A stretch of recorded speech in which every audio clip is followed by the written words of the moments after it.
আসানসোল কালীপাহাড়ির কাছে বেসরকারি হাসপাতালে একজন রোগীকে ৩৫ দিন ভর্তি করার পর কোনো কাগজ না দিয়ে রোগীকে হাসপাতাল থেকে বের করে দেওয়া হয়।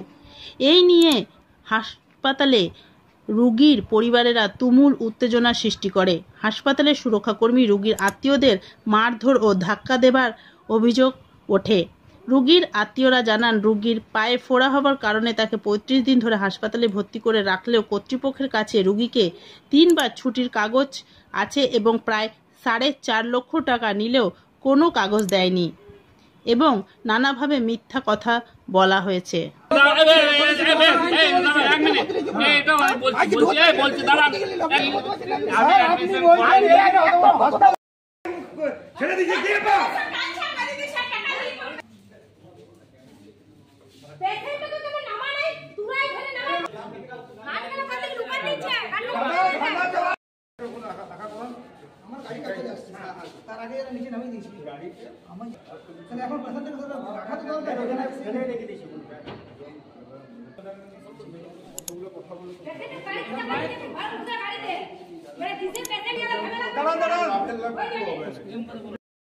আমাকে আমার বসকে বিকালে ফেলে দিয়েছিল, আমরা বললাম যে ভিতরে করতে পেশেন্টকে, ওরা আমাদেরকে বিকালে ফেলে দিল আর কোনো সাহায্যই করলো না।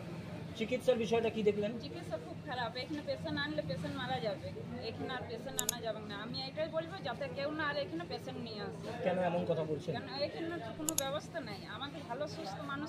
Green Asansol, clean Asansol.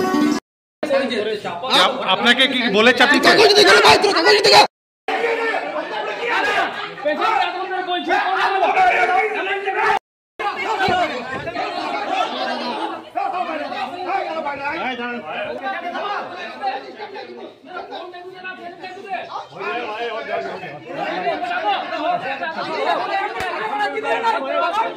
আমাকে বললো ফার্স্ট টাইম যখন, মোটামুটি আমি 10:30 নাগাদ আসি, আধ ঘন্টার মধ্যে ডাক্তার আসছে বলছে।